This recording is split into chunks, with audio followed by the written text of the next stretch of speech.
Good day viewers. Welcome to this interactive session with Dr. Bhoraskar, a senior diabetologist at Raheja and attached to multiple hospitals. Sir is the chairman of Diabetic Association of India. So he's going to burst a lot of myths that we have about diabetes. Let's go ahead. Good day, sir. Good day, Nadia. Yeah, I'm sure the diabetes is riddled with more myths than facts, and many people actually make living because of these myths, and it's our job as a secretary of scientific section of Diabetic Association. This is my mission to see that these myths are busted and people are told scientific facts.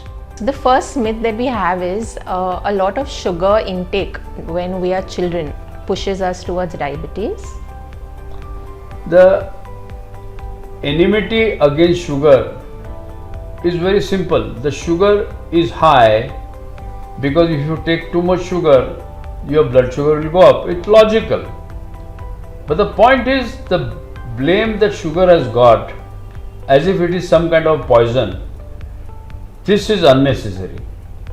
Now, for example, I allow my patients to take 2 teaspoonfuls of sugar in the whole day. A cup of tea with 1 teaspoonful of sugar in the morning is not a big deal. A lot of people tell me that I am taking sugar-free chocolates and that is quite safe. So I said no, just because it doesn't contain sugar, it does contain many of the ingredients which are not really beneficial to human body.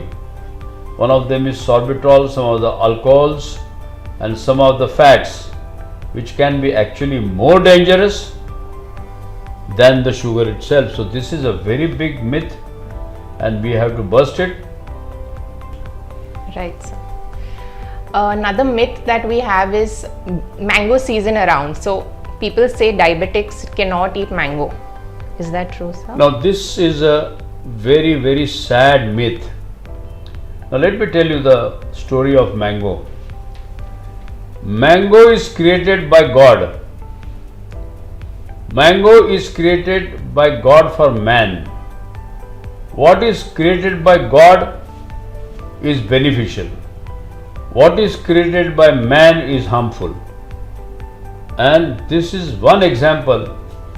During the mango season that starts from 15th of April till the 15th of June, if you eat 1 mango per day in a divided portion, keeping a gap of 1 hour between the food and the fruit, it is definitely not going to be harmful. But what happens? People tell me आमच्या घरचे आंबे आहेत, रत्नागिरीहून खास आलेले आहेत, एकदम पिकले.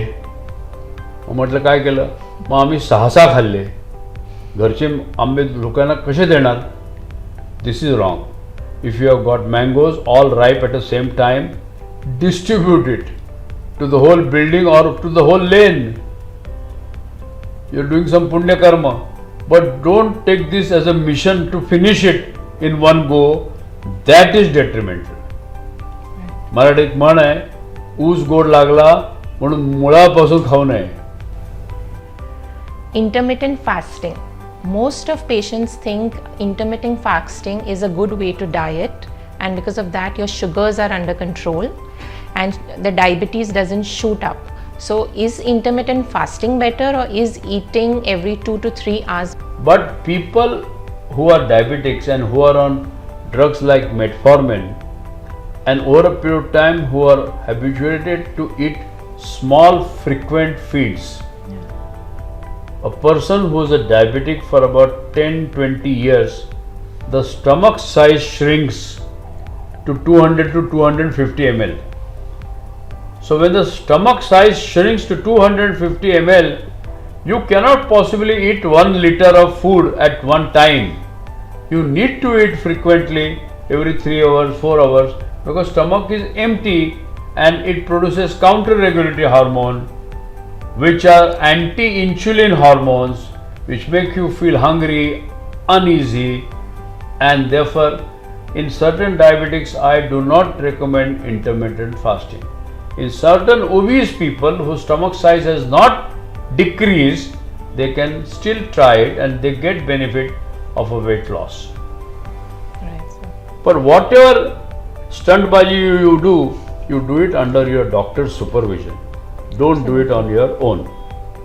So, and one more doubt. Some early diabetics, they come in and they start with treatment, but then they leave it midway because they've started a lot of meaty seeds or Ayurvedic treatment, and then they believe that I don't need any more allopathy, I don't need any more treatment, I'm never going to get diabetes back. So, how do we look at that, sir? You know, this is a very controversial topic. People eat a lot of bitter things. Now, this is logical. Sweet causes diabetes because of the disease of sweetness. The logical thing, what is anti-sweet is bitter. So you eat karela, you eat methi. If you must eat karela, you must eat karela either in a form of a steamed variety or a very little oil. You saute it on the frying pan without burning it. Eat it as a side dish, not as a main dish.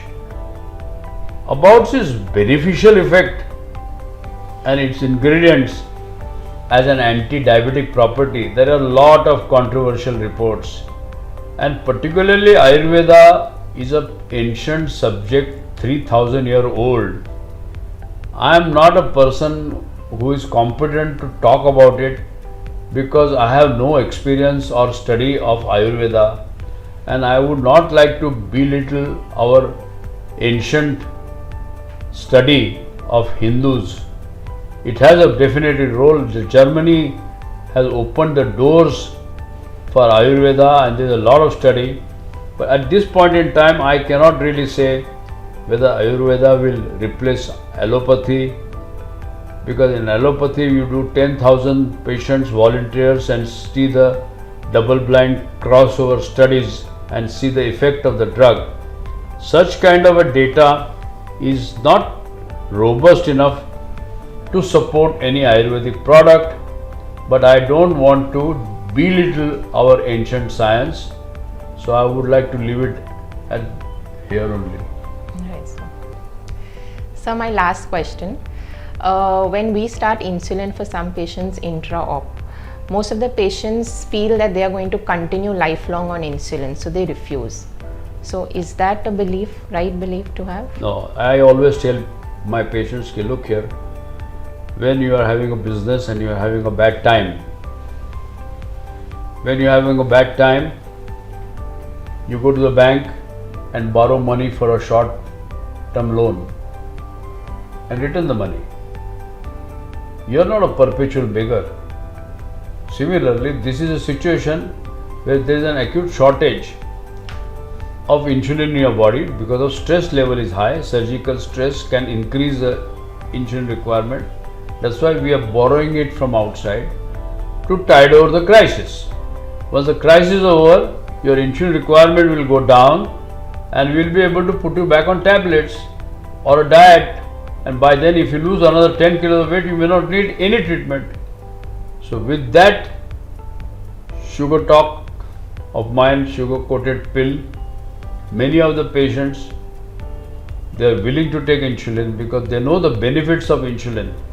Second thing, chronic diabetics who have been refusing insulin just purely because of fear of insulin. There is a phobia against insulin. A lot of people feel that insulin, doctor, insulin चालू केलं म्हणजे मग काय last स्टेजला आहे का आता? म्हटलं ना, a lot of people get that feeling that if the insulin started when disease has reached that level, that is a point of no return. You see, माझ्या आजोबांना चालू केलं ते नंतर 2 महिन्यात गेले. म्हटलं that is because the insulin started too late in your dada's case. So I am starting at an early stage so that you have a feel-good factor. And believe me, people who start taking insulin in 10 days, they feel so good. There is a great deal of subjective well-being because of overcoming the hyperglycemic malaise. There is something known as hyperglycemic malaise. The person feels sick.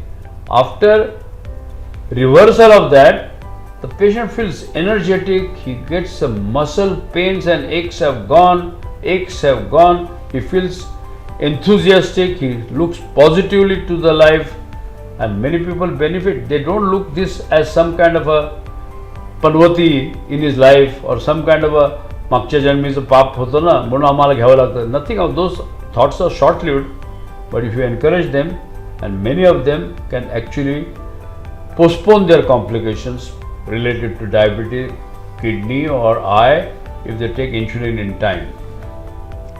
Thank you, sir, for this enlightening session, and I hope many of the queries have been answered and many myths busted.